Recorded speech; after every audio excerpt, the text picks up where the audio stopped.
You know that feeling? The one where you're just trying to get through the day, but the whole world feels like it's pushing back? A cold Tuesday morning in Manhattan is the perfect stage for that kind of story. The kind of day where the air bites at your skin and the city hums with a low, impatient energy. Our story starts right in the middle of it all in a small, timeless diner. The kind of place with red vinyl booths, a counter that's seen a million stories, and the constant smell of coffee and sizzle. In the middle of this chaos was Kay. Now, Kay isn't your average 27-year-old. On the outside, she's a waitress, dressed in a crisp white uniform, her hair pulled back into a tight, no-nonsense bun. Her movements are a masterclass in efficiency, a blur of refilling mugs and clearing plates. But underneath that calm exterior, there's a hurricane. Kay is a writer, a poet. She carries a small, worn notebook tucked into her apron, filled with poems she scribbles down during her 10-minute breaks.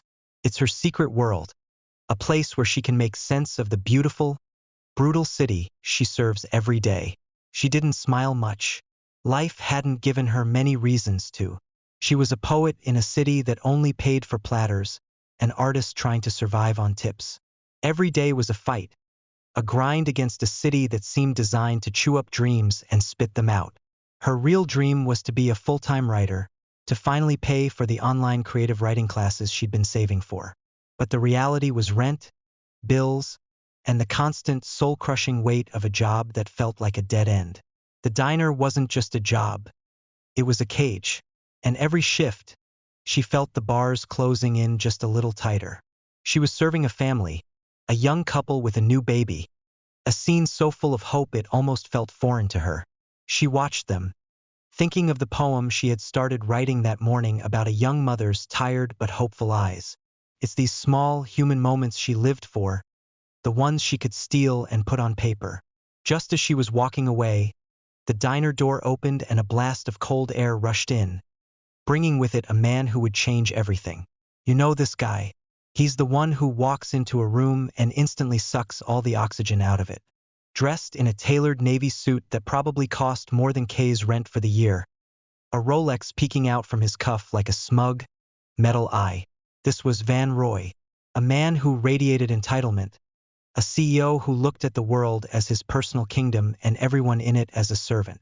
Kay's colleague, a younger waitress named Sarah, shot her a look of pure dread. "Ugh, the suit," she whispered. "He's back." Kay knew exactly who she meant. Van Roy was a well-known tyrant in this diner, a man who found fault in everything from the temperature of his water to the way a menu was presented. He was a micromanager of misery. Kay, being the one who always took the toughest tables, knew this was her problem to solve.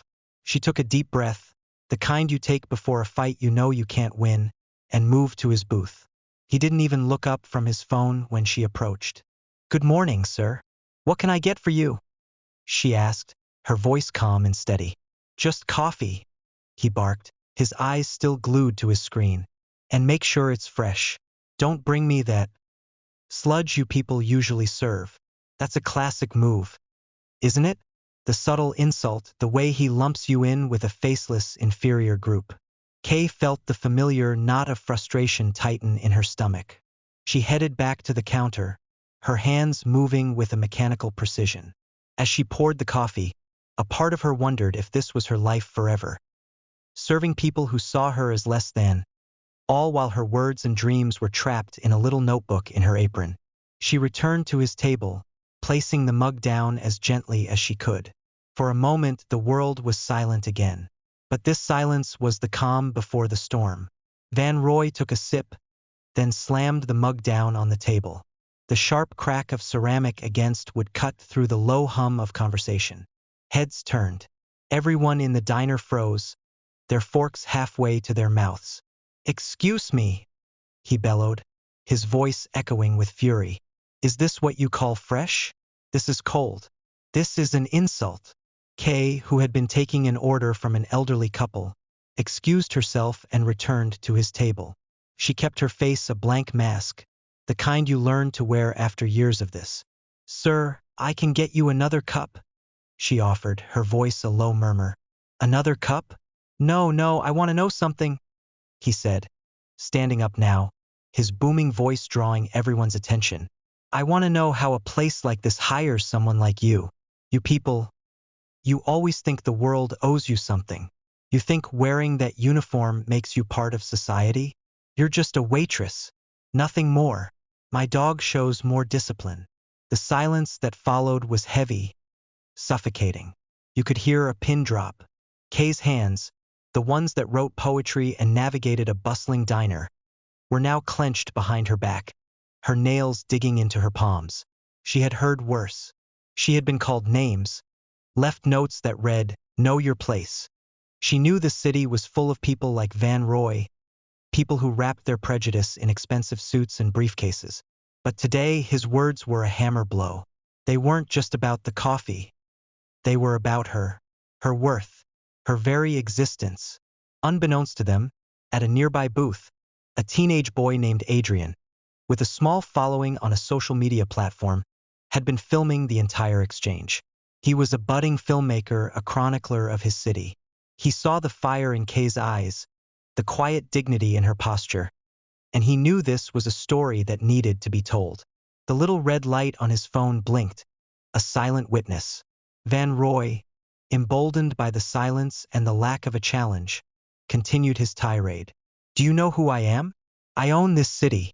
I own people like you. I always have. That was it. The breaking point. Kay didn't think. Her body moved on its own, a deep-seated frustration finally boiling over. But she didn't throw a punch. She didn't deliver a movie-style roundhouse kick. Her response was so much more powerful than that. It was the move of an artist, a writer. She reached into her apron, pulled out her worn notebook, and with a swift, deliberate motion, she tore a page out. She looked him straight in the eye as she did it. He scoffed, ready for another insult. But Kay didn't hesitate. She crumpled the paper into a tight ball, her fingers a blur. Then, with the fluid, calculated grace of a seasoned athlete, she threw it. It wasn't a powerful throw. It was a lob, a gentle arc. The paper ball sailed over his head and hit the small, red emergency fire alarm button on the wall. The sound of the plastic cover shattering was deafening, followed by the piercing, relentless scream of the alarm. Pandemonium. People jumped up, chairs scraping the floor. Plate shattered. Van Roy looked up, startled, his furious face now a mask of confusion. Kay stood there, a single, solitary figure in the middle of the chaos. I'm calling the fire department, she shouted over the blare of the alarm. Because you're a fire, and you're spreading. Her words were a weapon. The poetry she had been writing in her notebook was finally finding its true voice. Within minutes, the diner was a scene from a movie. The fire department arrived, sirens wailing, lights flashing. Firefighters in full gear stormed inside, looking for the source of the fire. Van Roy, now a spectacle, was trying to argue with them, his furious face a vivid shade of red. It's a false alarm, he screamed. A joke. This woman, she did this. But the firemen were professionals. They ignored his frantic shouting and began their sweep. The police arrived next, their presence adding another layer of authority to the scene. An officer was taking a report from the diner's manager, a man who looked like he was about to have a heart attack. Van Roy, now subdued but still radiating with fury, tried to pin the blame on Kay. She assaulted me, he insisted to a baffled-looking police officer. She tampered with the fire alarm. The officer looked from Van Roy to Kay, who was standing calmly by the counter, holding the very paper she had crumpled in her hand. Sir, tampering with a fire alarm is a serious offense, the officer said. We need to get to the bottom of this. Just then, a woman entered the diner. She was impeccably dressed, her face a perfect mask of poise, though her eyes betrayed a hint of panic. This was Vanessa Miller, Van Roy's executive assistant. She looked at the scene, the police, the firefighters, and Kay standing with quiet defiance. Van Roy, she said, her voice sharp. What is going on? My phone is blowing up. Van Roy's face, which had been a storm of rage, went pale. Vanessa, thank God. She attacked me. Call the lawyers. We're suing this place into the ground. Vanessa didn't even look at him. Her eyes went to the teenage boy, Adrian, still holding his phone. And then she looked at her own phone. "I've already seen it, Van Roy," she said, her voice dropping to a low, chilling whisper. She held up her phone. A live video streamed from a channel called City Witness. The title read, "Millionaire CEO shouts racist slurs at waitress." Viral. The view count was climbing so fast it looked like a runaway freight train. The comments section was a blur of outrage, of people demanding justice, of a city finally standing up to its bullies. "The board has been watching you for months," Vanessa said, her voice tight with a frustration that had been building for years. "Your behavior has been a liability, and they've already received 5 calls about your language in this diner today. This is not just a bad look, Van Roy. It's a career-ending moment." Van Roy looked around the room, his eyes wide with a slow dawning horror. The customers were still there, some of them still recording, their faces a mix of awe and contempt. The teenage boy, Adrian, gave a small, proud nod. The cook was standing in the kitchen door, watching. Van Roy was a spectacle, and for the first time in his life he was utterly, completely powerless. "I was provoked," he stammered. Vanessa's response was ice cold. "No, you weren't provoked. You were exposed." She turned to face the entire room, her gaze sweeping from the police officer to the stunned customers. "As of this morning, the board of directors has decided to appoint me, Vanessa Miller, as the interim CEO of our company. Van Roy will be stepping down, effective immediately." A collective gasp went through the room. Van Roy stared at her, his jaw hanging open. "You can't do that. You don't have the power." Vanessa's smile was grim. "I do. They were already looking for a reason.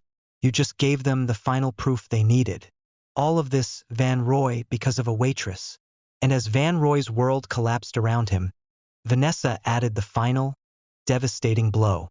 She looked at Kay, her voice softening, but with a firm authority. "Not just any waitress.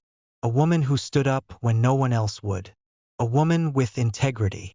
Kay's knees felt weak. She gripped the edge of the counter, the crumpled paper still in her hand. This wasn't just a moment of defiance. It was the turning point she never knew she was waiting for. Van Roy, utterly defeated, stormed out of the diner, muttering to himself. The police, no longer interested in a man who had lost all his power, simply let him go. But Vanessa stayed. She walked over to Kay, her posture a stark contrast to Van Roy's fury. "Kay," she said, her voice gentle, but with a clear, honest authority. "I'm sorry for what you went through. We are not a company that tolerates this kind of behavior. And I want you to know, you're worth more than this. I want to make sure you have the opportunity you deserve." Kay, still in a daze, couldn't find her voice. Her whole body was shaking, a mixture of adrenaline and emotion. "I saw a video of you a few weeks ago, at an open mic night," Vanessa continued. "You have a voice, Kay, powerful one. I want to offer you a role at our company. It's not a pity job. It's a brand new position on our community outreach and creative equity board. We need people like you, people with fire, people who can tell the stories that need to be told." Kay finally found her voice, the words catching in her throat. I don't even have a college degree." Vanessa smiled. "Doesn't matter. We'll pay for your degree, your creative writing classes, whatever you need to succeed. Your integrity and your voice are worth more than any diploma." Kay stood there in her white uniform, a coffee stain on the fabric. But for the first time in years, her shoulders were straight. The quiet storm inside her had finally found a way out. She wasn't just a waitress anymore. She was a poet who had finally used her words to change the world. A year passed. The diner was still there, still bustling, still a microcosm of Manhattan. But Kay's world had changed completely. We see her now, sitting in a sleek, bright office high above the city. The view from her window isn't of a busy street corner, but of the entire city skyline, a landscape of glass and ambition she was now a part of. On her desk, a small, polished nameplate reads, "Kay Thompson, Director of Creative Equity." She still writes poetry, but now her words are used for good. Her new job involves creating programs to help artists and creatives from underserved communities get the support they need. She is writing policies that protect people from the very fate she almost faced. And every now and then, she visits the old diner. Not to work, but to sit in a booth to have a coffee and to remember how far she's come. One day, she sees a new waitress, a young woman with nervous eyes and a timid smile, the kind of person Kay used to be. As the waitress places the coffee in front of her, Kay catches her eye and offers a genuine, warm smile. And as the young woman turns to walk away, Kay says something quiet, something that only the two of them can hear. "Stand tall," Kay says. "You're worth more than you think." The young waitress smiles, a flash of surprise and gratitude in her eyes. And as she walks away, her shoulders seem to straighten just a little. Because the woman who was once silenced by insults, a poet trapped in a waitress's uniform, was now using her words to build a better, more just world for everyone.